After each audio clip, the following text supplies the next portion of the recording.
Hello, I'm the Nostalgia Critic guy. Remember it so you don't have to. Well, I think since this last weekend we all know what the big blockbuster to beat this year is. That's right, Scary Movie 5. The fifth in the record-breaking saga that seems to bring in less and less money every single time one's released. Wait a minute, how can that be when other spoof movies have been doing so well, like Haunted House, and Vampires Suck, and Stan Helsing, and by God, what the hell happened? What the hell happened to good spoof movies?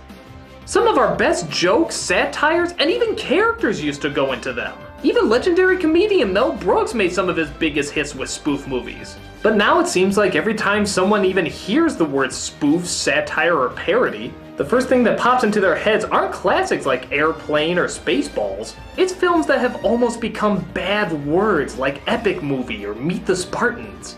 Which is why I have to ask the painfully sad question, is parody dead?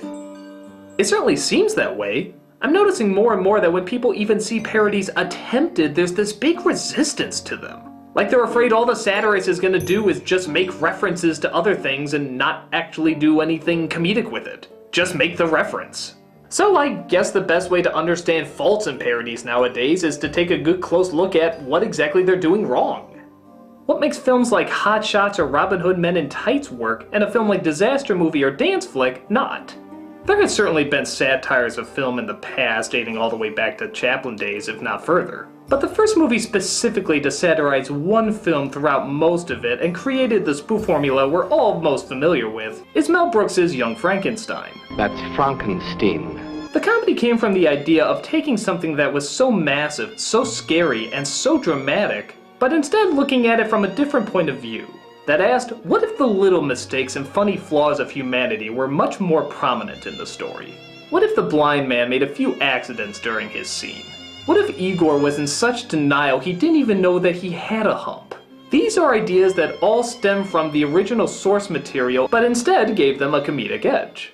Other filmmakers would take their shot at doing feature-length spoofs as well. The Zucker brothers and Jim Abrams were following suit, satirizing Airport with Airplane, Top Gun with Hot Shots, Rambo with Hot Shots Part 2, and so forth.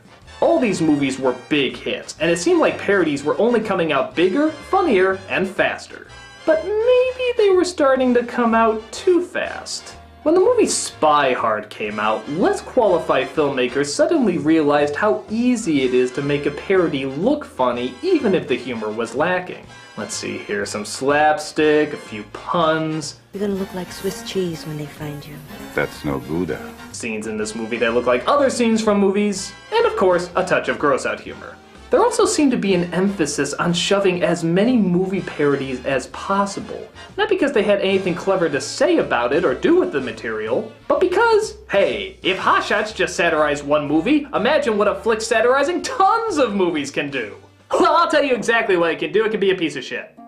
Becoming too crowded and too unfocused. And you put less time into creating good jokes and characters and instead try to make more time cramming in as many movie references as you can. But the advertising seemed to work. People went to this movie because they thought it was done by the people who did Hot Shots and Naked Gun. But when they got in, they were sadly disappointed. But who cares? This was new Hollywood. Once they had your ticket that opening weekend, nothing else mattered. That's the way things are done now. So they didn't need a movie to actually be funny, they just needed it to look funny. Because of this, incredibly low-grade parodies were made. As fast as possible and as cheap as possible. Hopefully fooling you into thinking you were seeing material from the great spoof masters. And to make things worse, even the great spoof masters were starting to lose their touch. The Zuckers-Abram team split up and they all went on their separate ways to do their own parodies. And all of them were slow, lame, and pretty weak.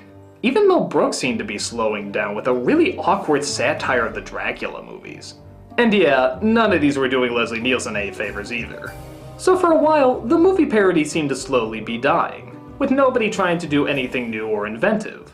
That is, until Keenan Ivory Wayans came along to direct Scary Movie. A very specific kind of satire, as it didn't just make fun of scary films as a genre, it made fun of scary films of only the past few years. So it didn't wait to see if these movies would withstand the passage of time and therefore be worth satirizing. They instead took the zeitgeist route and mocked whatever was popular at the time. What are you waiting for, huh? What are you waiting for? Yeah, how many people under 25 even remember what that's satirizing?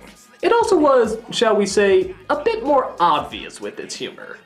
If there's a character they thought was dumb from another movie, they'd make him a retard in this version. And it didn't hint that a movie character was going to make the wrong move, they literally put up signs saying that they made the wrong move. And the gross out humor wasn't just over the top, it was off the fucking hook. God, that's disgusting.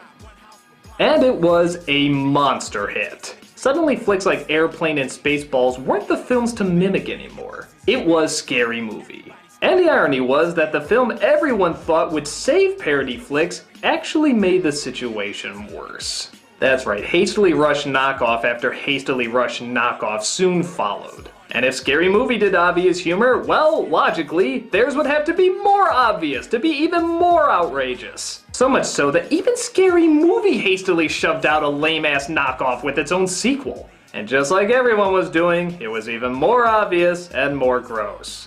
Thus, this gave birth to the new norm of god-awful entertainment, usually referred to as the movie. The film series that focused on satirizing not a film series or even really a genre of film, but just whatever's popular at the time. More concerned about getting the movie out fast than getting it out smart or good. Films like Epic Movie, Disaster Movie, Date Movie, all trying to simulate the Scary Movie formula, mixing what's popular with what's totally disgusting. There were rumors that the makers of these films didn't even see the films that they were mocking. They just saw early production pictures from the set and shouted, "Make it look like that!" And you know what? I really wouldn't be shocked if that was the truth. The need for their movie to put in references to other movies got so bad that they didn't even need to have anything in common with it. I shit you not, Meet the Spartans combines 300 and Meet the Parents. What the fuck do those two things have in common? Again, the zeitgeist must flow. Now there's nothing wrong with cashing in on the zeitgeist every once in a while, but when you make it your main focus and try to work it into every single solitary thing you create, you get... Now granted, none of these movies were as big a hit as Scary Movie or the Hot Shot films, but obviously there must be an audience for them if they keep getting made. So why are there still people continuing to be duped? Well, you know the phrase, "a sucker's born every minute"? There's a lot of truth to that.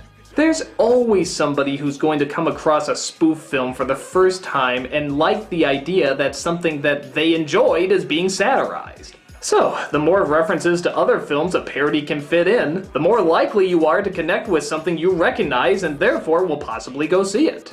And the spoof movies now are so easy and so fast to make because of that reason that there's no point to try and make a film that's funny or even a big hit. All it has to do is make enough to be a profit. And as long as there's dumbasses out there saying, "Ooh, I recognize that, they're going to make fun of something I like and do it in a clever way," they will always be putting no effort into them. What spoof films nowadays are missing is that the humor doesn't come from just turning something popular into something silly or blindly making references. It comes from a very focused and smart analysis of why we like what we like and ultimately making fun of it. The jokes in Young Frankenstein work because it tries hard to create the environment and atmosphere the original Frankenstein created. That way, scenes like The Blind Man work because you recognize and feel the weight of the original. And the contrast of putting something as silly as lighting his finger on fire is now hilarious because it makes you realize how funny it would be if that did happen in the original. On top of that, I would argue that many of them created funny characters. Spaceballs doesn't work because it's just acknowledging Star Wars existed. It works because an intimidating strategist is now replaced with a pathetic dweeb in the same role. James Earl Jones being switched out with Rick Moranis, both given the same amount of power and supposedly fear, is what makes so much of this film so funny. As well as the other timeless characters that this satire created. Even the Warner Brothers cartoons figured this out. In What's Opera Doc, the weight and genius of Wagner's music is still there, but it's made funny when the main characters are replaced with Bugs Bunny and Elmer Fudd. It's the contrast of character and situation that makes it humorous, not acknowledging something that's popular is still popular.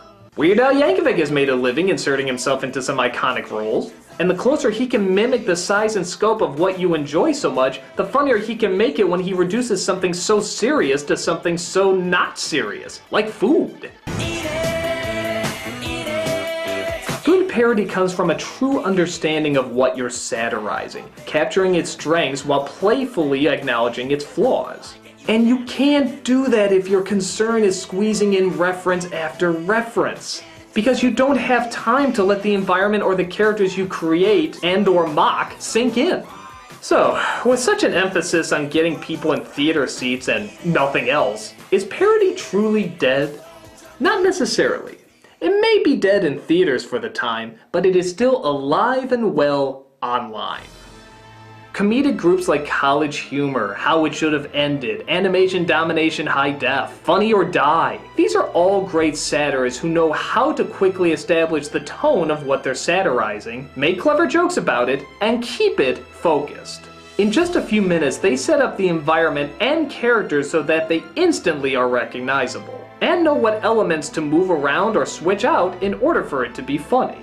On top of that, there's also good satire on TV. Comedy Central still brings us their fake news with The Daily Show and Stephen Colbert. And of course, South Park always knows the best way to mock everything, whether it be movies or anything else in media. And how about The Onion? They're still funny as hell and going strong, in papers, online, and in video form.